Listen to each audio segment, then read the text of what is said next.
Hello, my beautiful friends. Welcome back to my channel. This is episode 16 of viewer submissions. These are your stories that you have sent to me, and I read them for you. If you have a true crime story or a story of survival, you can send it to me at sherrilynstories@gmail.com. Thank you in advance for all of you who send them to me and you trust me with this. And as always, thank you everybody in the comments who is always so uplifting and sending so much love and support. All right, let's get started. All right, the first story says, "Hi Sherilyn, I absolutely adore you and please forgive me if I sound older. Well, because I am. I'm 52. I work a stressful job and you are my sunshine while getting ready for work. Oh my gosh, you just made my day. Thank you for doing this, and I'm sorry if I'm too wordy. I'm from the South. It's what we do. Oh my gosh, you're already making me giggle, even though I'm sure what you have to say is heavy. Humor also helps get through it. There's no such thing as a yes or no answer. Everything comes with a story about someone else who had the same thing happen. As I said, I live in Kentucky, moved to a small town. However, I grew up in Louisville. I hope I'm saying it right, which is the largest city in my state. My name is Karen. I've never asked for a manager. Oh my God. And my friend's name was Karen. We lived and grew up on a street together, us and a buttload of other kids. Total blessing because inside our home, not so great. This was before the internet, during the 70s and 80s, and we had so much fun. Her nickname was Karen Lynn because I was older and she got the nickname. She was an only child and I had 4 sisters, 5 including her. She was born without fear. I have vivid memories of her after sneaking out of her house, 4 years old on her tricycle, still in PJs, waiting for us to come out. I have so many more, but that's the most precious memory. At some point, she started getting wild.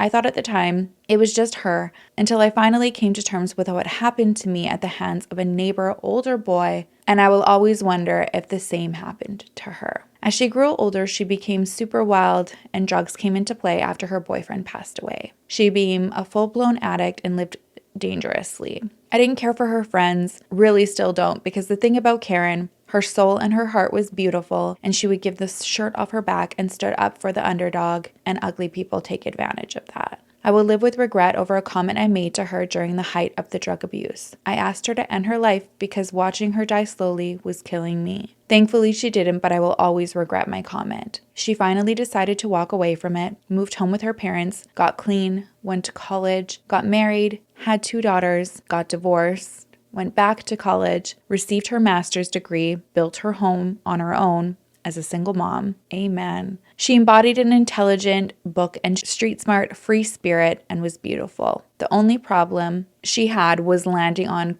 craptacular men. She never knew how awesome she was. She worked hard and played harder. She was wild, but in the best way possible. She did like to drink and go out and have fun, and she deserved to let loose. She traveled for work, however, flying scared her.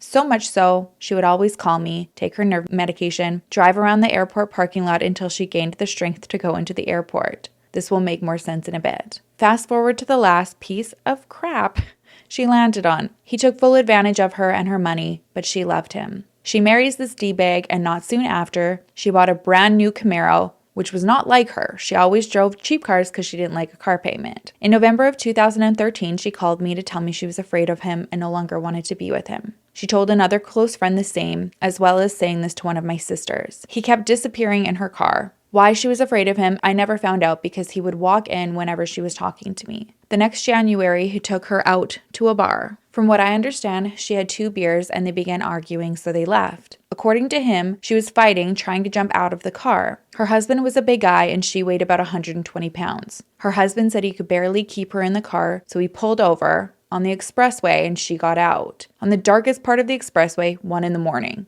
another vehicle hit and killed her. He said she was walking in the fast lane. No one could identify her at first because she did not have her purse or phone. He left her? Did he leave her? What the He was interviewed and believed, and since she had alcohol in her system, her case never left traffic and was ruled an accident. I will never believe she got out of the vehicle willingly, especially without her purse. In my mind's eye, he beat her, put her out of the car, and she had no idea where she was. I still struggle with her death because I feel like he set her up for the perfect murder. There isn't much that can be done, Those who love her, truly love her, have picked up the pieces and live with her gone. Thank you for hearing my thoughts. It does help so many. Blessings to you and your beautiful family. Oh my gosh, Karen. I'm so sorry for your loss. And yeah, like I have questions here. Like was there a statement from the other vehicle that hit her? Was she walking? He says she's walking in the fast lane, but what did this other vehicle say? And how would he know that she stayed in the fast lane if he drove off and no one identified her because she didn't have her purse or phone and he's saying that he left there? I have a lot of questions. Something isn't right here. Please let us know in the comments or email me. I really would like to know, like, if there was ever like any type of investigation. Was this person ever like talked to? Did they know the husband? Like, this isn't over. And I can just feel from your humor, but also like your seriousness, you don't ever want to mess with that combo. It's like people think you're funny and they're like, oh, she's just kind of joking. And then like you just turn on a switch and fight. I feel like if anyone's going to fight for another Karen, it's a Karen, even though you've never asked for the manager. You made me laugh, although I am so sorry for your loss. Again, I'm serious. Please keep us posted. If you're open to answering any questions, I'd love to know more about what happened to Karen. All right, our second story says, Hi, Sherilyn. I'd like to take the time to bring light onto one of the darkest times of my life. On Sunday afternoon in 2019, my mom and I were just chilling out after a regular trip to the mall with my dad that happened the day before. We received a phone call from him. To clarify, my dad didn't live with my mom and I at the time. When my mom picked up, we heard a woman's voice, so my mom hung up thinking it was just the wrong number. The number called again, to which I answered, and they asked if this was the family of my dad's. When we said yes, the person on the other line told us that my dad was in the hospital. We actually didn't believe it since he was the one who just drove us to the mall the day before, so we were in shock. We now know that the person speaking was a nurse who told us my dad's full name and that he had been hit by a car as he was a pedestrian walking across the street and asked for us to come to the hospital right away. Fast forward to 2 weeks later, my dad died from a fat embolism which spread to his brain, along with all the other injuries that were caused when the pedestrian collision occurred. My relationship with my dad barely existed, even though we lived in the same house for almost all my life at that point. Not helping, this was the first death that I have experienced, which left me feeling extremely confused on how I should be grieving, and it completely changed my thoughts regarding life and death. The most heartbreaking part was finding out the person who killed my dad and having my lawyer not charge him. So this 19-year-old man never went to prison, along with his 17-year-old girlfriend who was in the passenger seat. The police report told my mom and I that this man had hit my dad on a green light left turn when my dad was walking on the crosswalk. He and his girlfriend proceeded to move my dad's body onto the back seat of the car. At the time, my dad was still conscious. He has never been to the doctor or hospital for as long as I've known him. Therefore, he told them to take him to his desired location, as that was why he was walking in the first place, and then home since they were close to his apartment. Okay, hold on. So he was walking somewhere, he wanted to go to where he was needing to go, and then he wanted them to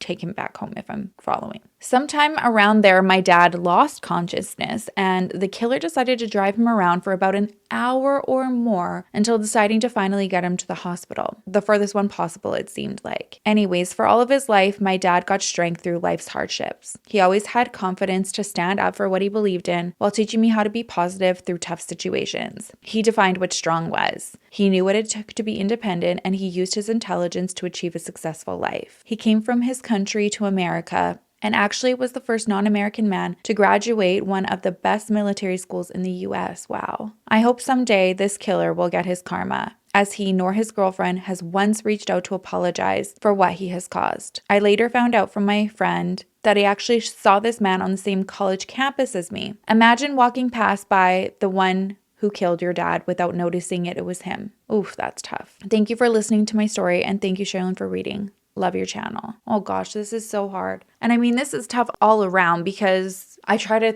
think of what I, like my younger self would have done if I'd hit somebody. I mean, the shock of that. And then thinking that maybe they were okay if they're like communicating, being like, I'm good. Like, let's just go here and then take me home. But like the second that person was unresponsive, I mean, that just speaks for itself. I guess this is a really important lesson that even if you were found in this situation, if you've hit somebody with a car or somebody is injured and you've seen it, it doesn't necessarily need to be with a car. I think that regardless of their request, just strongly encourage that they get medical attention. it seems like had that happened, maybe this could have all been avoided like right away. I know like a lot of times with these types of injuries, if you get treated really fast and you don't let like hours pass, the outcome can drastically change. So thank you for sharing that, because I think it's something that someone might not even consider. Thank you so much for sharing this and allowing us to think about something that we might have never thought about.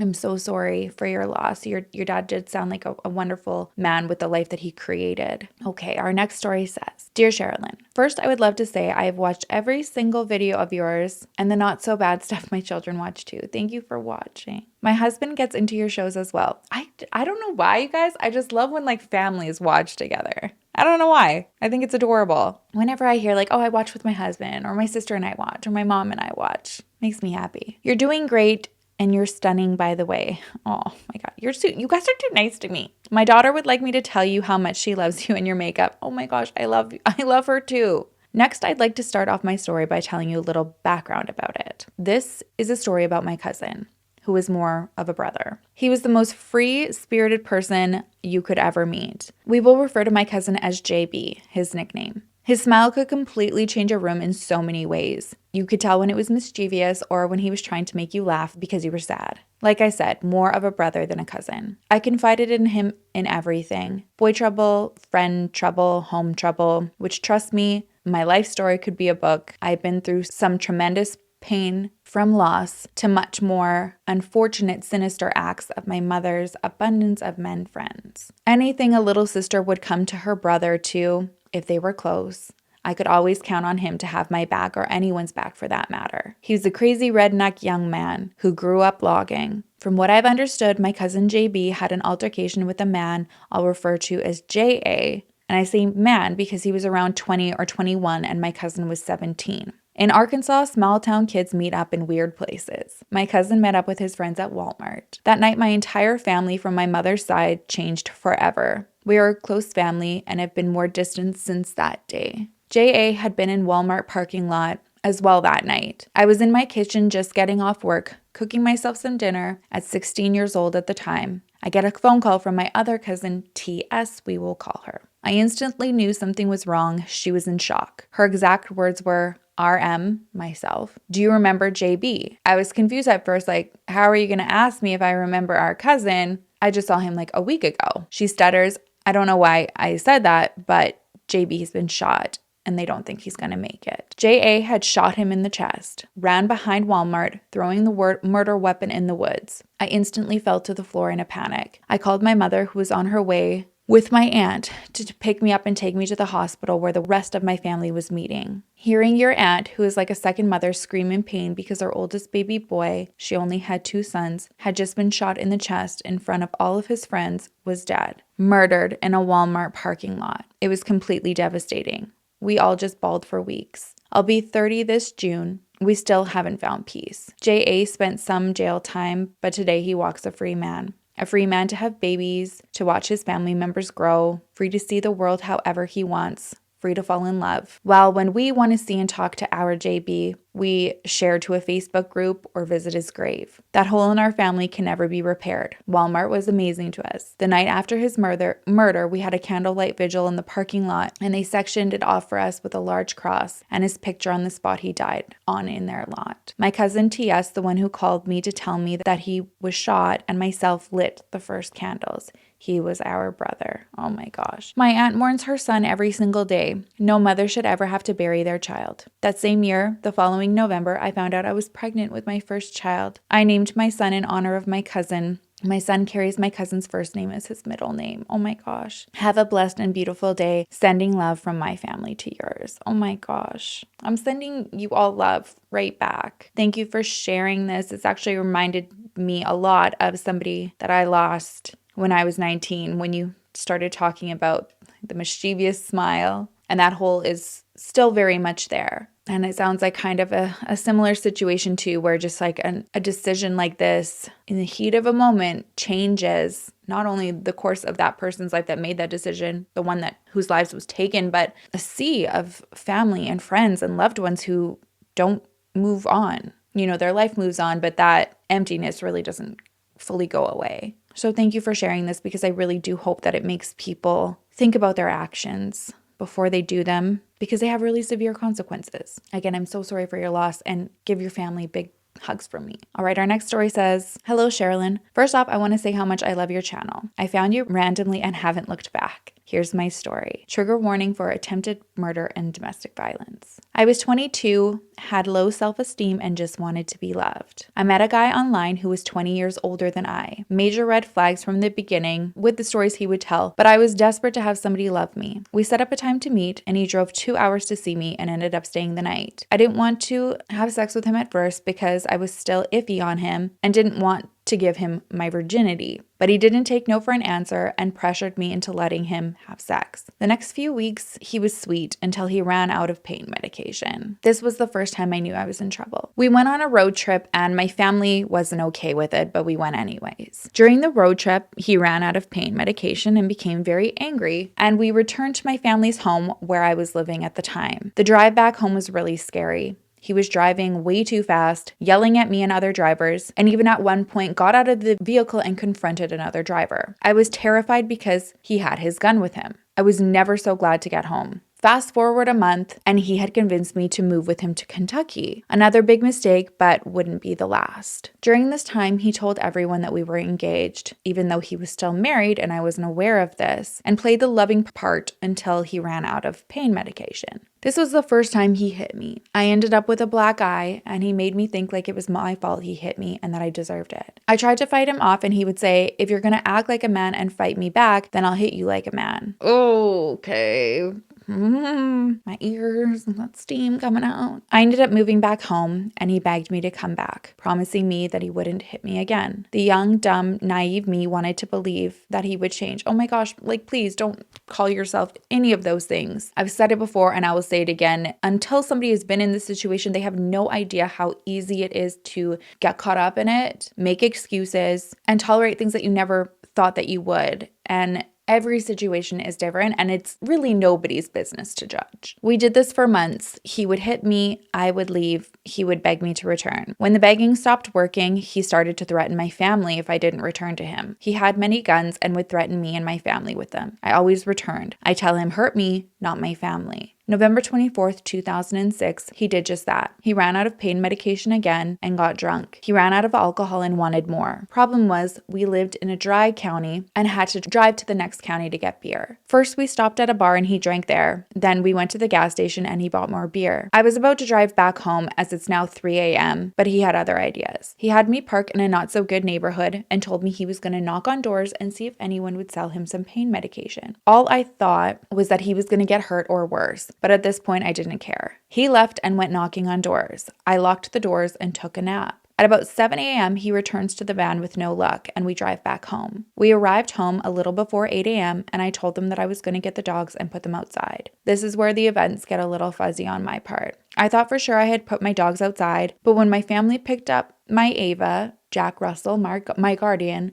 she was covered in blood. Chris, yes, I realize this is the first time I mentioned his name, came inside pissed off and accused me of sleeping with a guy while he was out in the van freezing. This was about 3 minutes since I parked the van. As he was yelling at me, he picked up a hammer and started beating me with it and hit the walls, putting holes in them. Then he picked up his gun and held it to the back of my head and pulled the trigger. At the last second, I moved and the bullet grazed my back. What? At this point, I'm ready to run. He told me to go to the bathroom and to get the bed ready for him. And while he was sleeping, I was to fix the holes in the walls. My only thought was, as soon as he goes to sleep, I am getting Ava, my dog, and getting out of here. As he follows me to the bedroom, he still has the gun on me. We enter the bedroom and I'm getting the pillows off the bed, and then I feel it. I am now laying on the bed, gasping for air, and realize he shot me.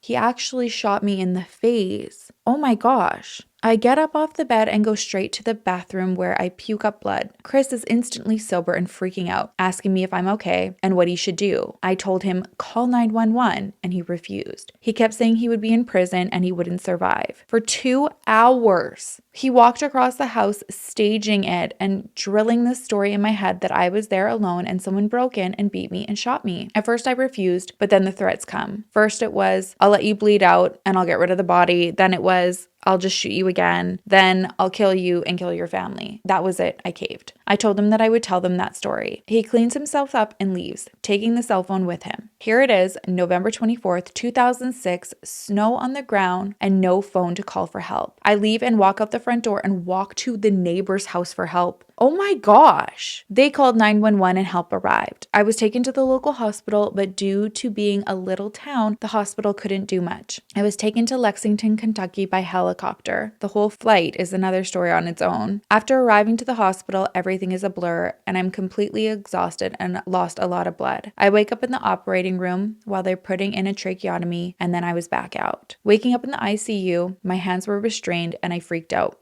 My mom was there at this point. Only women were allowed in the room due to the stranger breaking in story. Oh wow, okay. So they believed, okay, that you did say this. Okay. Oh my gosh. Holy shit. Detectives question me and they tell me that they know Chris did it and that they just need me to confirm. Still scared because I didn't want to die, so I lied again. I was shot with a 9mm right below my lip on the right side, and it exited through my jaw on the right, leaving me with no jawbone or lower teeth. Oh my gosh. 5 days in ICU, and then I go home. Chris wanted me to go home with him, but I told him no. I said I wanted to go home with my mom. I go home and the next few days are just a blur. Chris shows up to visit with his mom. He asks to speak with me in private where he demands that I give him my pain medication.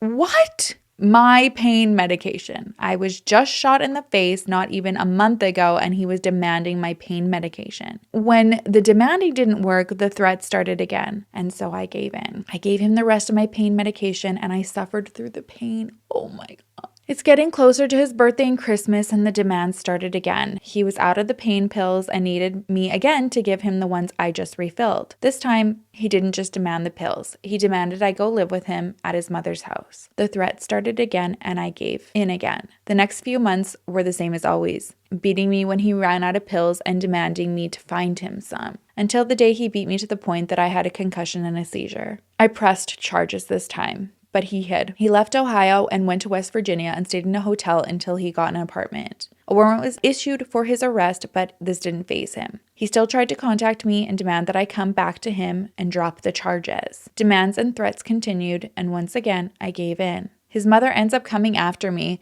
and took me to him in West Virginia. This didn't last long until we got into a fight again over pain pills. This time he pulled out the same gun he had already shot me with and said, "This time, B, I won't miss." I was done with everything at this point and told him to pull the trigger. This shocked him and he put the gun down and sat down. I picked the gun up and held it to his head and said, "This is the last time you'll ever lay a hand on me." He ended up wetting himself and I put the gun down and picked up my dog and left. That night ended with Chris having a standoff with the police due to him shooting his gun across the street from a school. Chris was sentenced to 4 years in prison. What? When he finished serving his time, he stood trial for the domestic violence charges against me. However, he didn't spend any time for those charges. Why? I still have no clue why the charges were dropped. What? I suffer from PTSD with everything he has done to me. I learned different ways to cope with my flashbacks and began to write. This is a poem I wrote. Oh my gosh. Okay, the poem is called The Face in the Mirror. The face in the mirror staring at me. Who is this woman I see? So many scars, it's so hard to tell.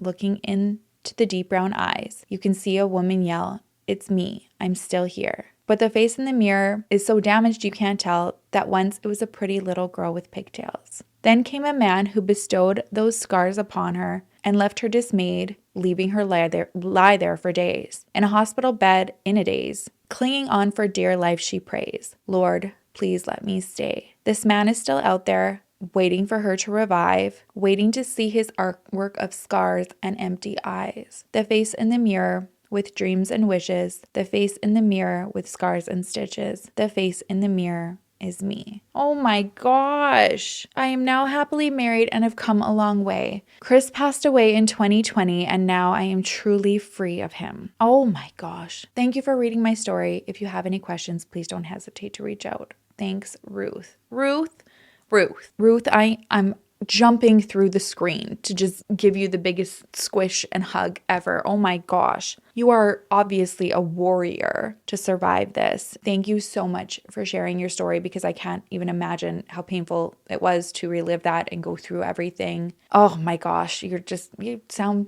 phenomenal to get through that and to be able to, it sounds like, live a happily married life and officially be able to heal, I'm sure, in a different way that you never had been able to, knowing that he was, potentially still around to harm you. Thanks, Ruth. Love you. All right, our next story. It says, "Hi, Sherilyn. I'm sure you hear this in almost every email, but girl, I am a huge fan. Your persona lightens my soul and makes me smile." Oh my gosh, you lighten my soul and make me smile. Having 5 plus 2 bonus kids myself, I'm always able to relate to your mama side notes. I'm glad. You're not alone. Anyways, when you started this series, I was not planning on sharing this story. And we are usually more private when it comes to this event. This is not a crime per se. And it's a little different than the stories you share on your page or of any that I have heard in this series. However, my sister and her beautiful soul have never had their own voice due to a condition she was born with called Rett syndrome. So here I am, giving her as much of a voice as I could. Jamie, my sister, never walked, talked, or had any true control of her own body. However, thanks to our mama bear, she was given the best life. The best way to describe her condition was that she was mentally, emotionally, and spiritually all there, but her brain was unable to control her actual body because of misfiring caused through her central nervous system. Oh wow. Jamie had the warmest smile and a sparkle in her eye that lit up a room. Don't get me wrong though, my sister had sass and an eye for the tall, dark, and handsome fellas. She would bat her long lashes and wiggle her dark, chocolate brown eyes. People were just drawn to her. Volunteers, aides, and nurses always begged to work with Jamie. My sister was also my best friend. I was helping feed her by age 3. I'll attach one of my favorite photos. And I learned how to change her diapers. Aww. Even though she was 3 years older, our birthdays were only a day apart, so we always shared our parties. We were also given the chance to graduate together. She could graduate at 18 or 21 due to special education regulations. So my mom kept her in her special education classroom an extra 3 years. Oh my God, that is so cute. We were able to sit together at graduation, and I rolled her in her wheelchair to receive our diplomas together. Along with her condition came side conditions. Her whole life, Jamie suffered from epilepsy. However, her seizures were extremely under control. They were normally triggered by barometric change, stress, anxiety, and sickness. Although she suffered from grand mal seizures, she was typically one and done for a long time. This knowledge is very important. My sophomore year of college, my sister developed pneumonia. She was hospitalized in the ICU over Easter that year. She was intubated, but eventually she came home and picked her life back up with therapy. My senior year of college, my sister developed pneumonia again. This time, it was way more severe, and we transferred her to a bigger, better hospital 2 hours from home. Unfortunately, because of the amount of times she had to be intubated and extubated, it was suggested she have a tracheotomy for easy ventilation access and a G-tube for liquid feeding. We ended up spending 6 weeks in the ICU over Thanksgiving and Christmas. I dropped out of college and moved home after this. My sister needed 24/7 care. The overnight nurses were unreliable and my mom was exhausted. After quarantining her, strict measures, barium swallows, and pulmonary specialists, Jamie fully recovered, but had vent and pulmonary therapy in order to maintain her health. She was great, back to living life. She was attending her day program. She was my maid of honor in my wedding and now became an aunt 2 times over. This all came crashing down about 2 weeks after I had given birth to my second baby, putting us in February 2017. My sister had pneumonia again and we were in the ER. The doctor had prescribed Jamie a new antibiotic that was much stronger. They sent us home since we were able to accommodate her venting and therapies alongside her antibiotics. Unfortunately, we didn't know that this antibiotic was known for interacting with the current medication she was on for her seizures. The next day she was having a grand mal seizure almost every couple minutes. Each seizure was lasting at least a minute long. She was admitted to the ICU for a couple days. Her normal outpatient neurologist and the neurologist in the ICU floor chose to put her into a twilight and tweak her medications. Once again, she recovered and came home. A couple weeks later, she ended up in the ICU with an infected G-tube. The neurologist on the ICU floor visited her and requested another EEG. Since she had only 1 or 2 seizures during this particular visit, likely caused from change in times for meds, stress, and sickness, we had decided against putting her through the EEG. They normally agitated her, and if it was not necessary, we didn't want to put her through it. This neurologist basically yelled at me and told me what a mistake I had made. almost as a threat. Once again, my fighter of a sister recovered and was able to enjoy her 30th birthday on March 4th, 2017 at home. Little did we know this would be the last birthday we would spend with her. In May, Jamie started having seizures nonstop again. This time, it was much worse. 5-minute long grand mal seizures, only 30 to 60 seconds apart. We rushed her to the emergency room. They kept us there for 12 hours, understandably waiting for a room in the ICU to open up. However, once they knew she was being admitted, it seemed as though they quit caring to monitor her. They also could not administer her medications, including her seizure medications. Once she was finally admitted, her seizures were even more intense. According to ICU rules, once Jamie was comfortable, we had to leave for the night. The last information we were told was that they were waiting for the floor neurologist, the same one from the previous day, to approve her medication to be given and that she would be monitored for the rest of the night. My mom and I visited the first thing in the morning. The nurse encouragingly said Jamie had not had a seizure the entire night. We excitedly walked in, but were met with Jamie in a non-stop seizure. Apparently, an EEG lead had been off the entire night. We also learned that the neurologist never approved her medications, leaving Jamie without her seizure medication for a total of 24 hours. Of course, we kicked up a fuss and we were assured that this was under control now. The same neurologist suggested we restart her brain. Jamie's personal neurologist agreed this was the best course of action. They administered her propofol, which basically put her into a coma and shut her brain down. We were told after the treatment she would come up from the coma and brain activity would resume. Of course, there are always risks. I can't remember how long Jamie had actually received the propofol. Oh, I was saying that right. But once the course of treatment was finished, they estimated brain activity to resume between 3 to 24 hours. We waited and waited and waited. 48 hours had passed and there still wasn't any brain activity. We questioned this. Jamie's outpatient neurologist came to visit and had a whoa moment. Because they practiced out of the same hospital system, he was careful to say, but suggested that Jamie had been given too much propofol than any patient her size should have. Jamie's brain activity never did resume. Oh my gosh. After another 24 hours, her digestive system started shutting down, followed by her liver and then every other organ. She contracted a hospital form of pneumonia, and in our last attempts, we chose to life flight her to the hospital 2 hours away where her pulmonologist was. I hope I'm saying this right. A day later, her kidneys shut down. The only vein they could still access was the same port her blood pressure medication drip was going through. If we chose to do dialysis, we would need to remove that medication, and they were positive she would not survive long enough through the dialysis. They asked us to sign a DNR. There was no way her body would survive any type of life resuscitation attempts. On May 28th, the sunrise was beautiful. It felt like it completely lit up her room. We made the hardest decision to say goodbye to my sister. I'll never forget holding my sister's hand and singing her our song for the very last time. Ooh. Later, we learned that Jamie, who was a very petite 90-pound, 4-foot tall, was given 3 times the appropriate amount of propofol for a 300-pound man? What? And had she survived this after the 24 hours of constant seizures without medication, she probably would have suffered brain damage. Oh my gosh. Once we were made aware of this mistake, everyone in the medical world zipped their lips. My mom started compiling evidence of malpractice. However, we didn't want any type of settlement money. All we wanted was justice for my sister and the license of the doctor who ordered this amount of propofol, the floor neurologist. We never wanted a family to have to go through what we did.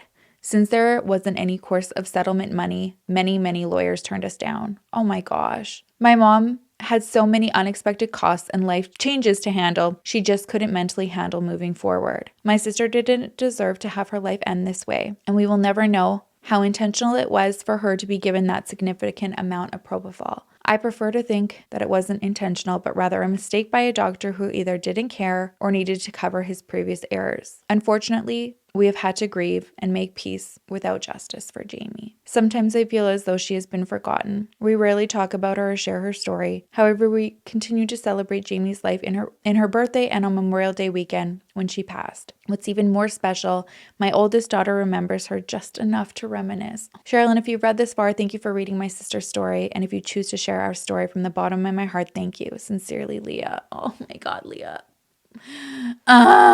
medical errors are something that is so hard to like learn about and process for you guys. Like you said, you never know what like the intention behind it is. But there is this, this feeling of just absolute trust when you walk into a doctor's office or into a hospital. And to learn that, after a loved one has passed, that they were administered something that significantly higher than their body could handle. I can't even imagine what that would feel like. It's just like, surely you know better. Like there are human errors in jobs, but I'm always like, when it comes to this type of stuff, like when you've got people's lives in your hands, I mean, a dose for a 300-pound man compared to a 90-pound girl, young woman, 30-year-old woman, unacceptable. It's sharing these stories though that make people more aware to bring awareness and try to prevent something like this from ever happening to another family. And I'm sending you all so much love and thinking of Jamie, and she is not forgotten. All right, this story says, "Hi Sherilyn, I'm addicted to watching your videos and I'm hoping you won't shy away from my story because it is a total injustice and robs me of my peace every day. I don't mind if you use my name and those involved. A Google search will bring them up anyways. My beautiful son Tyler Dean was killed in a hit and run in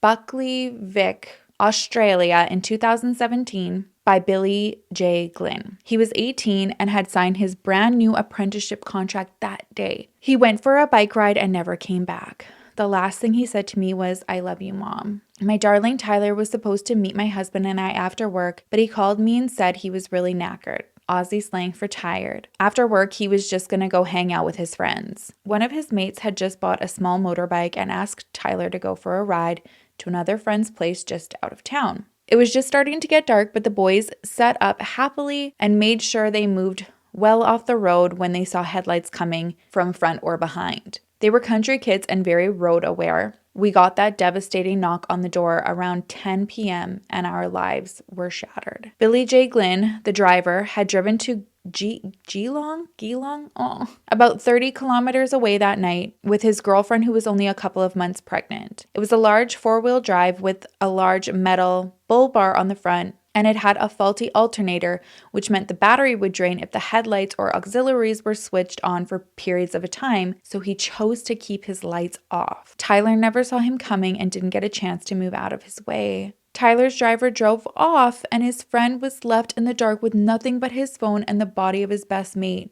As you can imagine, he was hysterical, and he has never truly recovered. Oh my gosh. Police were on scene within minutes, and the driver wasn't there. He never exited his vehicle and never called, what is this, triple zero? I'm assuming that's like 911. His killer was caught, confessed on video that he knew he hit a person and drove away, but at his trial, he used the excuse that he thought he hit a kangaroo. To somebody from Canada, like, this sounds, I'm sure, a lot more ridiculous than it does in Australia. I've never seen a kangaroo, but I can imagine that two fellas on a bike does not resemble a kangaroo. There were multiple prosecution witnesses, and the only person who stepped up for him was his mother, who he had called instead of 000, and who admitted that when she saw Tyler's shoe had dislodged from under the car in her driveway, she kicked it off to the grass and didn't worry about it. Okay. There were eyewitnesses and CCTV. A member of the jury knew the defendant and wasn't removed.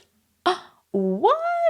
That can't happen. The prosecutor could barely breathe from the flu, but wouldn't step down, didn't share any stories or photos of Tyler, and didn't fight for him at all. It was a travesty. Oh my gosh. Somehow the jury found the driver not guilty of dangerous driving causing death and for failing to render assistance. What? We are at an absolute loss as to how they could with the evidence proven. The driver was also later charged with driving with drugs in his system that night, but the jury never got to hear that. Just that Tyler had THC in his. Oh my gosh. Oh, I'm mad. The prosecutor then told us that at least the driver would have been having the worst week of his life, thinking he was going to go to prison anyway. Oh, at least. Oh my gosh. My husband almost hit him. Yeah. We got a life sentence and the driver might have just had a bad week. Most people don't want to touch this story because of the verdict and because car crime is often shied away from, but it's so wrong. The evidence was solid. There's a lot of